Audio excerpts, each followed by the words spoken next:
Assalamualaikum warahmatullahi wabarakatuh. Halo teman-teman, apa kabar semuanya? Semoga teman-teman sehat walafiat, sehat jasmani dan sehat rohaninya teman-teman. Alhamdulillah, dan dalam lindungan Allah Subhanahu wa taala. Amin amin ya robbal alamin. Alhamdulillah, pagi ini kita jumpa lagi dengan channelnya Kang Maman Sembako ya teman-teman ya. Channel sederhana, channel yang membahas rutinitas di warung sembako teman-teman. Nah, kali ini saya akan membahas tips agar warung sembako ramai pembeli ya teman-teman ya. Nah, kali ini tips agar warung sembako ramai pembeli kita bahas dalam video ini teman-teman ya. Nah, di sini saya bukan mengajari teman-teman ya. Kita sama-sama belajar dan sama-sama berusaha agar warung sembako kita ya laris manis gitu teman-teman ya, dan ramai pembeli dan ramai pelanggan ya teman-teman ya. Nah, di sini saya akan membahasnya ada 12 macam ya agar warung sembako kita itu ramai pembeli ya teman-teman ya. Apa saja, mari kita simak berikut ini teman-teman ya. Tips agar warung sembako ramai pembeli adalah warung sembako alias warung kelontong merupakan salah satu usaha yang menarik dan bisa menghasilkan keuntungan dengan cepat teman-teman ya. Hal ini karena sembako merupakan bahan pangan utama yang selalu dibutuhkan masyarakat ya teman-teman ya. Nah, namun persaingan warung yang semakin ketat membuat adanya warung yang akhirnya gulung tikar teman-teman ya, karena sepi pembeli ya teman-teman ya. Nah, sebuah warung sembako dapat dikatakan sukses jika memiliki banyak pelanggan teman-teman ya. Banyak pelanggan, pendapatan warung mampu memenuhi biaya operasional dan dapat menyisihkan penghasilan tersendiri untuk membuka cabang warung atau toko sembako di tempat lain. Nah, itu teman-teman ya, salah satu warung sembako yang sukses atau yang bisa dikatakan berhasil adalah warung sembako yang bisa banyak pelanggan dan bisa menyisihkan uang sehingga bisa membuka warung sembako di tempat lain. Nah, itu salah satunya warung sembako yang sukses ya. Dan sahabat wirausaha, supaya warung sembako sukses, yuk ikuti 12 tips agar warung sembako kita ramai pembeli berikut ini teman-teman ya. Yang pertama adalah pilih lokasi toko yang strategis teman-teman ya. Jadi kita itu jangan asal-asalan ya teman-teman ya, membuka warung sembako asal-asalan, jangan ya, harus di tempat yang strategis yang sekira-kira banyak orang yang lewat teman-teman ya. Tips pertama agar warung sembako ramai pembeli adalah lokasi yang strategis. Dengan memiliki lokasi yang tepat, warung kita akan didatangi banyak pelanggan. Nah, terlebih bila posisi warung dekat dengan area pemukiman, hal ini berpeluang untuk mendapatkan pelanggan yang banyak teman-teman ya. Bandingkan saja dengan warung yang tidak dekat pemukiman teman-teman. Sebagai contoh, sahabat wirausaha dapat membuka warung di dekat pintu masuk sebuah perumahan. Selain dekat dengan pemukiman, lokasi ini sangat strategis karena dapat dijangkau warga dengan berjalan kaki. Selain itu juga di pinggir jalan raya juga menjadi lokasi favorit pengusaha warung sembako. Pasalnya, warung kita akan terlihat oleh pengendara yang melintas. Mereka pun tak jarang kemudian mampir dan membeli kebutuhan sehari-hari ya teman-teman ya. Nah, lalu yang keduanya adalah pilihlah warung yang tepat. Nah, pilihlah nama warung yang tepat, seperti warung sembako murah atau warung Pak Sapa gitu namanya itu, atau nama anaknya atau nama siapapun yang sekira-kira gampang diingat ya teman-teman ya. Nah, selanjutnya sahabat wirausaha dapat memilih nama warung atau toko yang simple dan sederhana namun yang mudah diucapkan akan membuat orang mudah mengingatnya. Dengan demikian orang dapat dengan mudah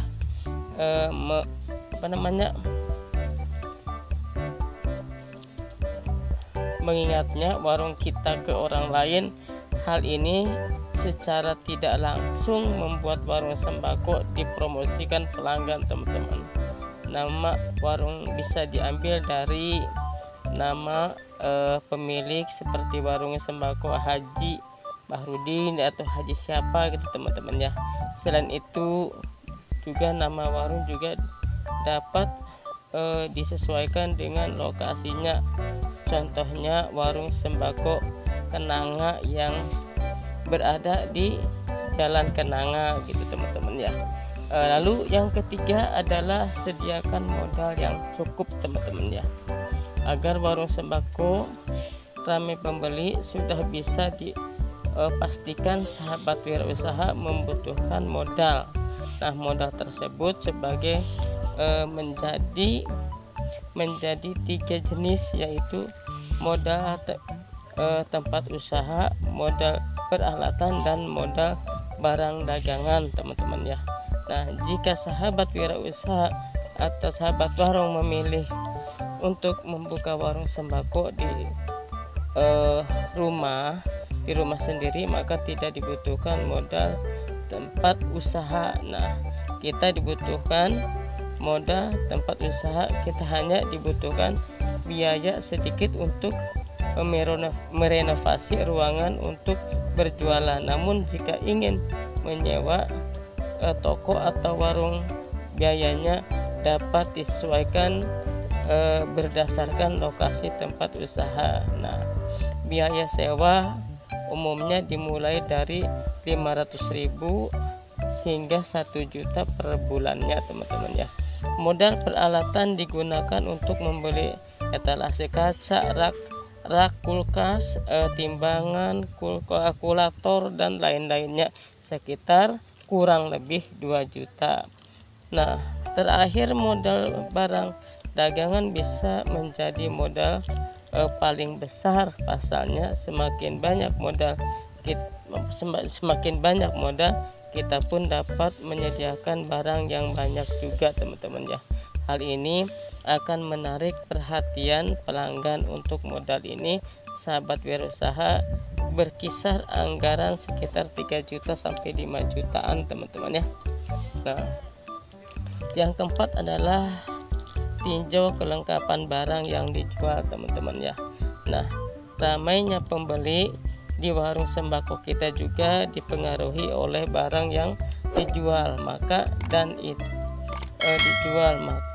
dari itu sahabat kita warung usaha dapat menjual produk-produk yang bervariasi, meski jumlah setiap barangnya tidak terlalu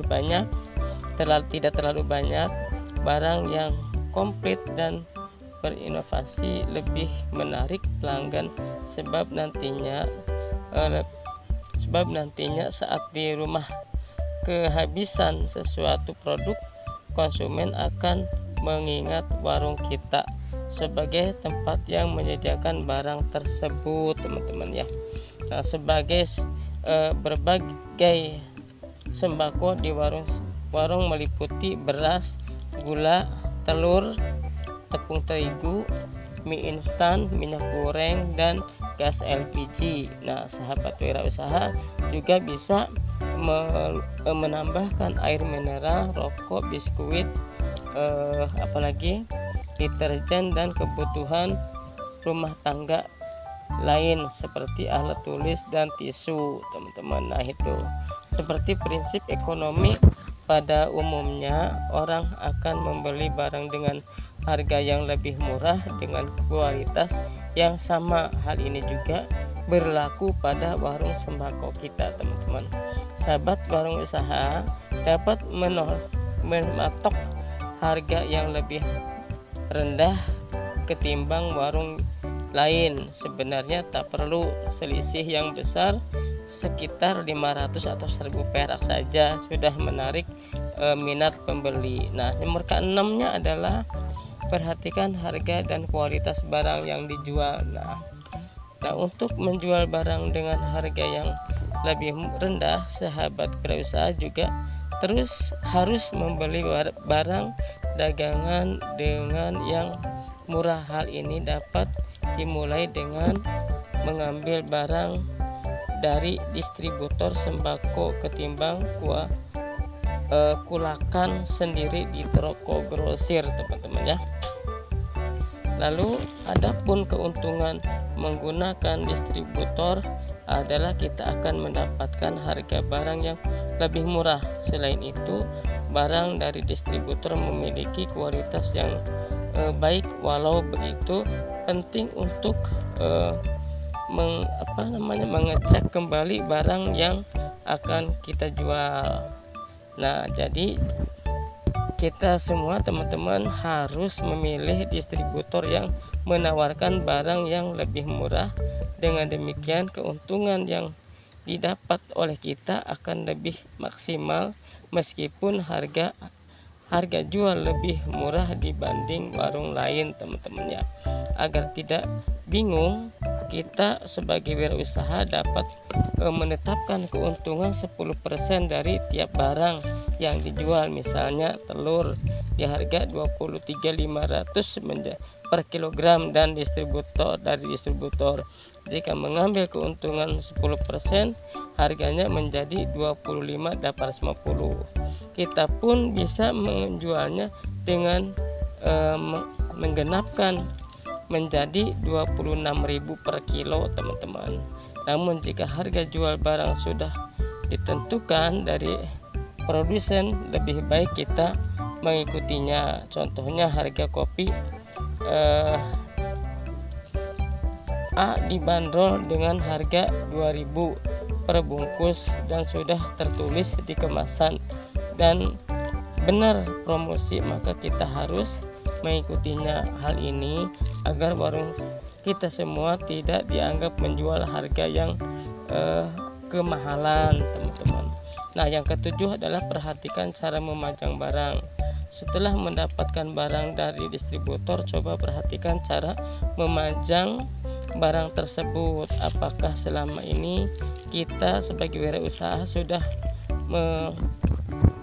menatanya dengan rapi sesuai dengan kategorinya? Jika belum, cobalah untuk merapikannya. Dengan demikian mereka bisa lebih lama melihat-lihat berbagai barang yang dijual. Teman-teman dapat juga memajang barang sesuai dengan kategori produk perlengkapan mandi.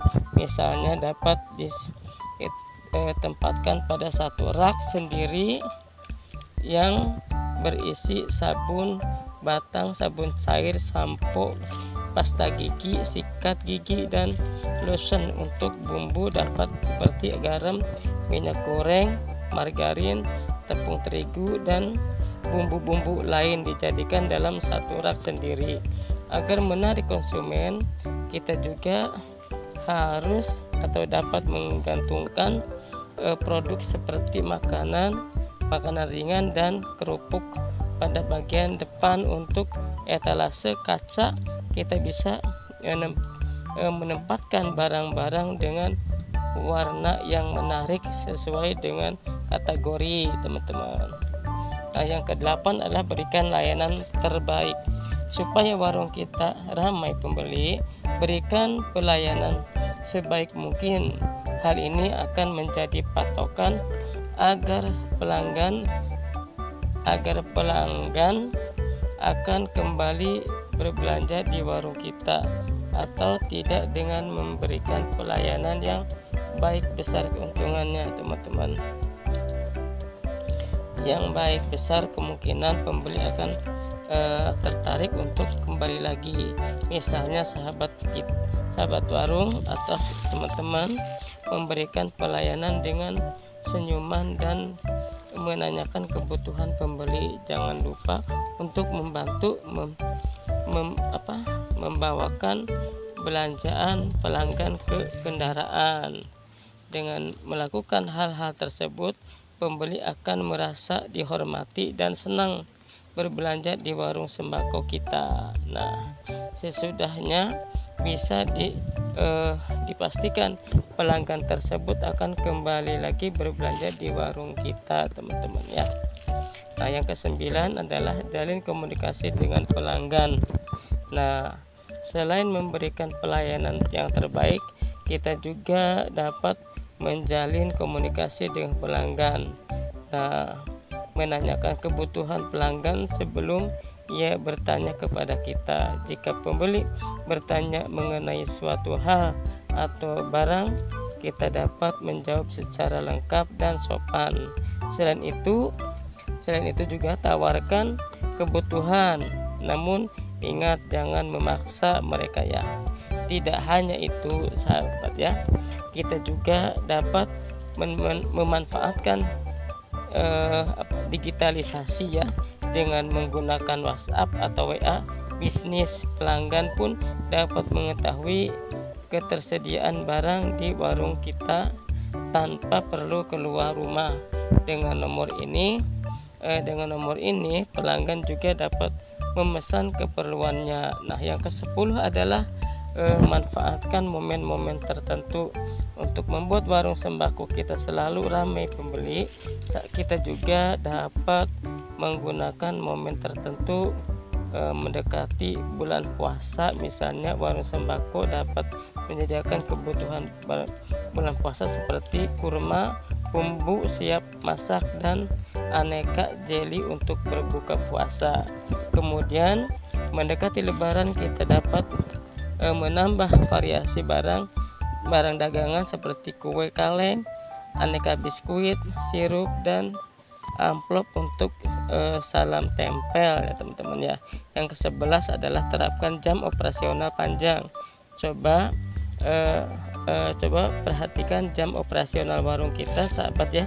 Sekarang jika kita membuka warung dari jam 8 pagi hingga jam 6 sore, cobalah untuk memperpanjangnya. Misalnya jam buka warung jam 6 pagi hingga jam 9 malam, atau kalau di pasar itu jam 6 pagi sampai jam 4 sore gitu. Hal ini dapat membantu pelanggan yang membutuhkan barang penting di waktu pagi dan malam hari. Tidak sedikit pelanggan yang ternyata butuh gas LPG pada pagi hari atau membeli kopi di malam hari teman-teman ya. Dengan jam operasional yang panjang, waktu belanja pembeli pun semakin lama. Dengan demikian sahabat kita ya, bisa menghasilkan pendapatan harian yang lebih besar teman-teman. Yang ke-12-nya atau yang terakhir adalah jujur dan amanah. Meski ingin mendapatkan keuntungan yang maksimal, kita juga harus mengutamakan kejujuran.